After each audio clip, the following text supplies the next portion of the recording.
നേഴ്സിന്റെ കണ്ണീന്ന് കണ്ണീര് വന്നതായി കാണണേ. ഹൈന്ദവ സഹോദരിയായ ഉദയ.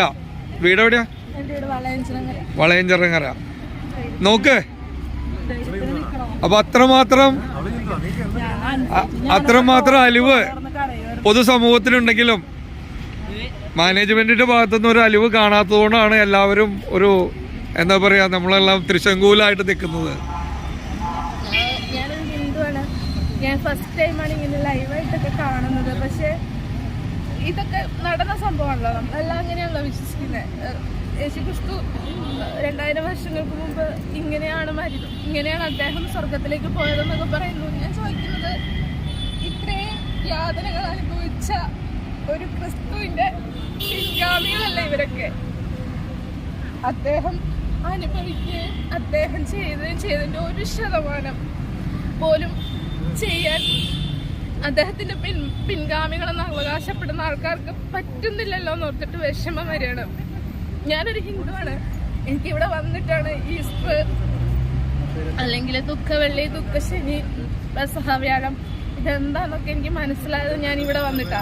കാരണം എൻ്റെ കൂടെ വർക്ക് ചെയ്യുന്ന ചേച്ചിമാരും ചേട്ടന്മാരും എൻ്റെ ഫ്രണ്ട്സും ഒക്കെ ക്രിസ്ത്യൻസ് തന്നെയാണ്.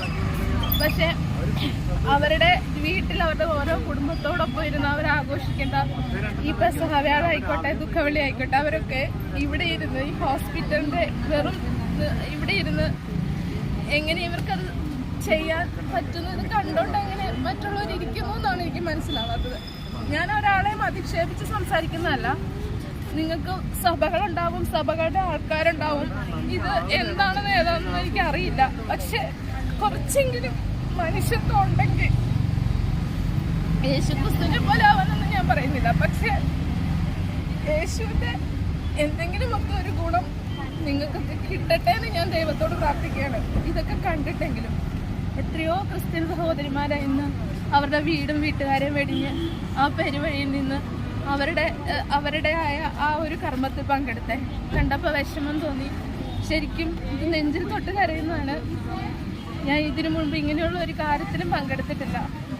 അപ്പം ഞാൻ എൻ്റെ ക്രിസ്ത്യൻ സഹോദരിമാരോടും എൻ്റെ കൂടെ സമരം ചെയ്യുന്ന എല്ലാവർക്കും ഒരു വലിയ നന്ദി, വലിയ ഹാറ്റ്സ് ഓഫ്. കാരണം അവർ ഇത്രയും വലിയൊരു കാര്യം ഉണ്ടായിട്ട് പോലും അവരുടെ കുടുംബത്തെ വിട്ട് നിന്ന് ഇവിടെ വന്ന് ചെയ്യുന്നുണ്ടെങ്കിൽ ഒന്നേ എനിക്ക് പറയാനുള്ളൂ, നഴ്സുമാർ പൊട്ടന്മാരല്ല.